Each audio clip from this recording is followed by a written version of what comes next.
اعوذ باللہ من الشیطان الرجیم بسم اللہ الرحمن الرحیم۔ ناظرین، جو میرا آج کا ٹاپک ہے وہ ہے نعت مصطفیٰ صلی اللہ علیہ وآلہ وسلم۔ پیارے پیارے ناظرین، الحمدللہ اللہ پاک نے اپنے محبوب نبی رسول ہاشمی صلی اللہ علیہ وآلہ وسلم کا ذکر پاک بلند کیا ہے۔ ابھی حضرت آدم علیہ السلام کی پیدائش بھی نہیں ہوئی تھی کہ اس سے بھی پہلے رسول کریم صلی اللہ علیہ وآلہ وسلم کے ذکر پاک کے چرچے تھے۔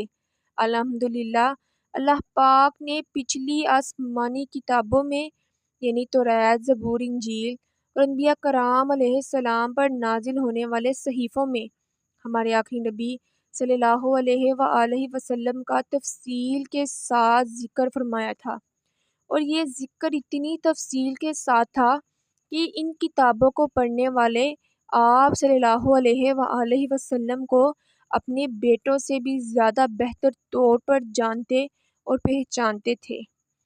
پارہ 2 سورۃ البقرہ آیت نمبر 146 میں ارشاد ہوتا ہے، وہ لوگ جنہیں ہم نے کتاب عطا فرمائی ہے وہ اس نبی کو ایسے پہچانتے ہیں جیسے وہ اپنے بیٹوں کو پہچانتے ہیں۔ سبحان اللہ۔ پیارے پیارے ناظرین، پچھلی آسمانی کتابوں میں پیارے اور آخری نبی صلی اللہ علیہ وآلہ وسلم کا ذکر خیر کیا گیا۔ اس کے ساتھ ساتھ اہل کتاب کو اللہ تعالیٰ نے یہ حکم بھی دیا کہ تم ہمارے محبوب صلی اللہ علیہ وآلہ وسلم کے ذکر کو کبھی مت چھپانا بلکہ اس کا چرچا کرتے رہنا۔ چنانچہ پارہ 1 سورۃ البقرہ اس کی آیت نمبر 42 میں اللہ پاک نے بنی اسرائیل کو فرمایا، جس کا ترجمہ یوں ہے، اور حق کو باطل کے ساتھ نہ ملاؤ اور جان بوجھ کر حق نہ چھپانا۔ اس آیت کریمہ میں بنی اسرائیل کو 2 باتوں سے منع کیا گیا۔ پہلی، حق کو باطل سے نہ ملانا، دوسری، حق کو چھپانا مت۔ آیت کریمہ میں 2 مرتبہ لفظ حق استعمال ہوا ہے۔ اس جگہ حق سے کیا مراد ہے؟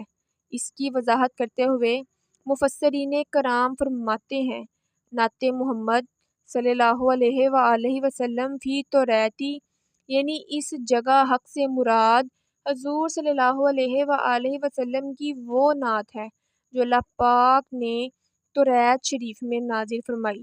لہٰذا بنی اسرائیل کو حکم دیا گیا کہ اے توریت پر ایمان رکھنے کا دعویٰ کرنے والو، ہم نے توریت شریف میں اپنے محبوب صلی اللہ علیہ وآلہ وسلم کی نعتیں، آپ کے اوصاف، آپ کے فضائل و کمالات، پیارے محبوب صلی اللہ علیہ وآلہ وسلم کے پیارے پیارے چہرے کا ذکر، پیارے محبوب صلی اللہ علیہ وآلہ وسلم کی پیاری پیاری اداؤں کا ذکر، پیارے محبوب کی پیاری پیاری مہر نبوت کا ذکر، آپ کی چال مبارک کا ذکر، آپ کے انداز گفتگو کا ذکر، آپ کے شہر کا ذکر، آپ کی ولادت کا ذکر، آپ کی ہجرت کا ذکر، آپ کے دنیا میں آنے کا ذکر، آپ کے دنیا سے ظاہری پردہ فرمانے کا ذکر، غرض کہ اپنے محبوب صلی اللہ علیہ وآلہ وسلم کی نعتوں اور اوصاف کو کھول کر بیان کر دیا ہے۔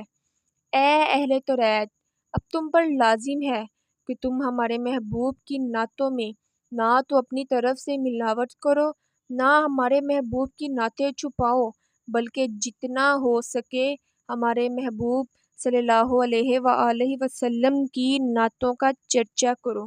سبحان اللہ۔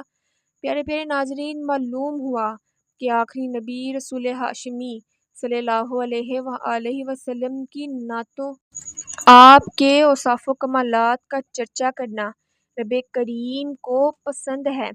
اس سے اندازہ لگائے کہ کتنے خوش نصیب ہیں وہ لوگ جو لوگ اوصاف مصطفیٰ صلی اللہ علیہ وآلہ وسلم کا خوب چرچا کرتے ہیں، نعتیں پڑھتے ہیں، میلاد منا کر، ذکر مصطفیٰ کی محفل سجا کر، جھنڈے اٹھا کر، جلوس میں شرکت فرما کر، جھوم جھوم کر آپ کی آمد کا چرچا کرتے اور ذکر مصطفیٰ کرنے کی سعادت پاتے ہیں۔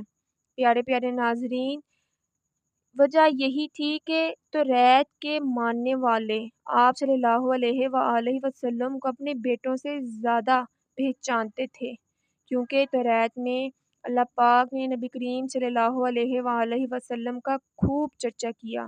اللہ پاک ہمیں بھی ہمارے آخری نبی رسول ہاشمی صلی اللہ علیہ وآلہ وسلم کا زیادہ سے زیادہ ذکر کرنے اور یہ شرف حاصل کرنے کی توفیق عطا فرمائے، آمین۔